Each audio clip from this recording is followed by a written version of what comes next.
मी त्यांच्या लेखन कार्याविषयी बोलतो.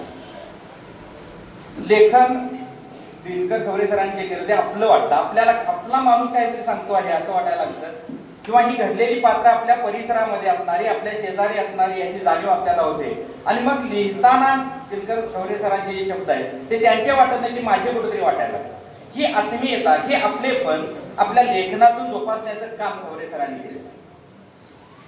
विस खांडेकरांच्या सारखी स्वप्नविलासीपणा त्यांच्या याच्यामध्ये नसेल, लेखनामध्ये नसेल, रंजकता नसेल, अलंकारिकपणा नसेल, पण आपलेपणा आहे, संवेदनशीलता आहे आणि आत्मीयतेची भावना त्यांच्या लेखनामधून आपल्याला प्रखरशानं पाहायला मिळत असते. कथा कविता लिहिणं, कादंबरी लिहिणं एक वेळ सोपं असतं, त्याच्यामध्ये रंजकता आणता येते, काही कल्पना करून आपल्याला मतं आपली मांडता येतात, एखादं काल्पनिक पात्र आपल्याला उभं करता येतं. पण चरित्र लिहिण्याचं शिवधनुष्य पेलणं हे इतकं सोपं नसतं, पण ते समर्थपणानं पेलण्याचं काम दिनकर खवरे सरांनी या ठिकाणी केलेलं आहे. आणि हे चरित्र लिहिण्याचं काम करणारे दिनकर खवरे सरांना आम्हा सर्वांच्या वतीनं पुन्हा एकदा मनपूर्वक शुभेच्छा या ठिकाणी देतो. चरित्र लिहित असताना आपल्याला त्याच्यामध्ये कोणताही काल्पनिकपणा आणता येत नाही, कोणत्याही आपल्या मनाच्या कल्पना त्याच्यामध्ये लादता येत नाही. तर तो माणूस पहिल्यांदा आपल्याला समजून घ्यावा लागतो.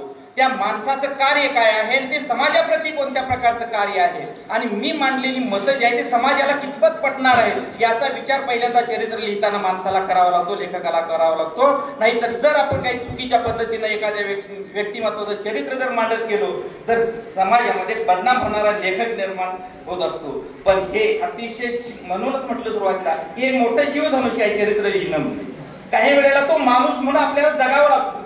कुलकर्णी गुरुजी म्हणून स्वतः जगण्याची वृत्ती पहिल्यांदा त्या चरित्र लिहिणाऱ्यांच्या मध्ये असावी लागते. एखादं पात्र व्यासपीठावरती सादर करणं असेल, स्टेजवरती रंगमंचावरती सादर करणं असेल, किंवा एखाद्या चित्रपटामध्ये मालिकेमध्ये सादर करणं असेल, ते पात्र सादर करण्यापूर्वी ते पात्र जगण्याची धमक ज्या वेळेला अभिनेत्यामध्ये असते ना, त्याच वेळेला तो अभिनेता समर्थपणानं ते पात्र व्यासपीठावरती, रंगमंचावरती आणि एखाद्या मालिकेमध्ये आणि चित्रपटामध्ये साकार करू शकतो.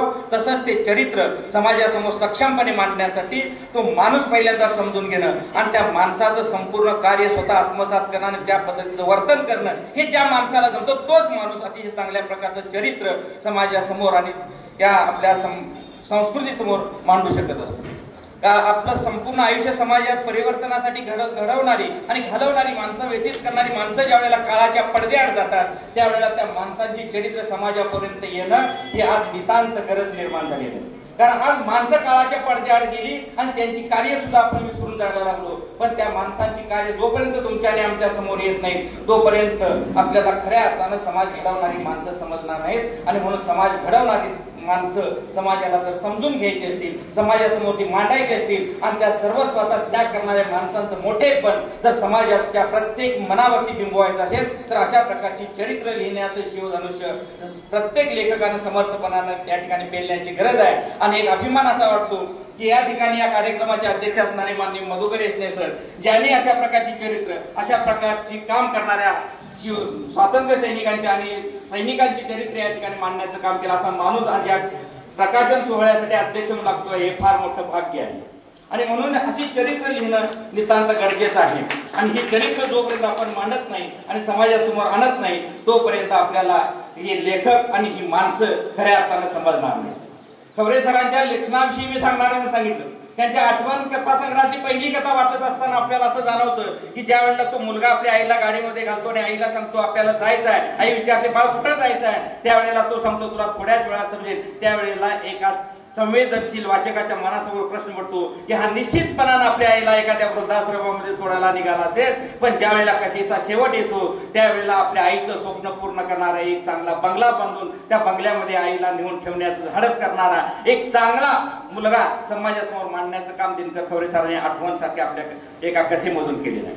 अंधश्रद्धेसारखी कथा असेल किंवा परोपकार परमो धर्मासारखी कथा असेल, ज्या कथेंच्या मधून समाजामध्ये घडणारी माणसं आहेत आणि त्यांचे जे स्वभाव आहेत ते स्वभाव मांडण्याचं काम खवरे सरांनी केलेलं आहे. जे न देखे रवी ते देखे कवी असं म्हटलं जातं. त्याप्रमाणे आपण जे भोगलं, जे सोसलं आणि जे समाजामध्ये पाहिलं ते आपल्या कवितांच्या मधून मांडण्याचं काम खवरे सरांनी केलेलं आहे. म्हणून त्यांच्या कविता आपल्या वाटतात, आपल्या हृदयाला जाऊन भेटतात. आणि म्हणून असं समोरच्या वाचकाच्या हृदयाला भेटणारं लेखन करण्याचं सामर्थ्य दिनकर खवरे सरांच्या भविष्यातील लेखनामध्ये यावं अशी शुभेच्छा या ठिकाणी सर्वांच्या वतीनं व्यक्त करतो. पुन्हा एकदा त्यांना भविष्य काळातील लेखनासाठी उर्वरित आयुष्यासाठी शुभेच्छा देतो. थांबतो. जय हिंद.